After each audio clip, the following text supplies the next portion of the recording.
মৃত্যুদণ্ড দিতে হবে, তাদেরকে ফাঁসি দিতে হবে। এই বাচ্চাটার উপর যে নিপীড়ন হয়েছে, আমরা কোনোভাবেই ঢাকা বিশ্ববিদ্যালয়ের শিক্ষার্থীরা এই নিপীড়ন মেনে নিতে পারি না এবং ইন্টারিম গভর্নমেন্টকে অবশ্যই সতর্ক থাকতে হবে যে ছাত্ররা এখনো পর্যন্ত জেগে আছে, ছাত্ররা ঘরে ফিরে যায় নাই। আপনারা যদি এভাবে আইন শৃঙ্খলা পরিস্থিতি এভাবে হেলাফেলা করে হ্যান্ডেল করেন, তাহলে ছাত্রদেরকে আবার যে রাস্তায় আসতে বাধ্য হতে হবে। এটাই আজকে আমরা রাস্তায় এসে প্রমাণ করছি। সেটা তারা রাষ্ট্রের কাছ থেকে পায়, একটা মৌলিক অধিকার। একটা নারী রাস্তায় হাঁটবে, সে যেন পুরুষের পুরুষ কর্তৃক লাঞ্ছিত না হয়, এটাই আমাদের চাওয়া। আজকে এই আন্দোলন থেকে আপনাদের কি ঘোষণা আসলো একটু বলবো? এটা হচ্ছে একটা প্রাথমিক একটা ধাপ। আমরা প্রাথমিক ধাপ এটা শুরু করছি, আস্তে আস্তে এটা ধাপে ধাপে শুরু করছি।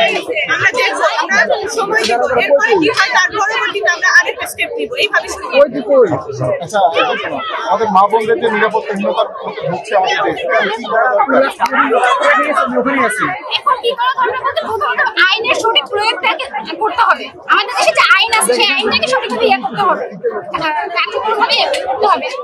আর আমার মনে হয় যে এতদিন মধ্যে যে দুর্ঘটনাগুলো ঘটলো, যে ধর্ষণের কাহিনীগুলো ঘটলো, সেগুলোর সর্বোচ্চ শাস্তি দেওয়া হবে। তাহলে যদি একটু মানুষের টলেট করে যে না এগুলো এইরকম কাজ আর পরবর্তীতে করা যাবে না, এটাই আমাদের চাওয়া, এটাই রাষ্ট্রের কাছে পাওয়া।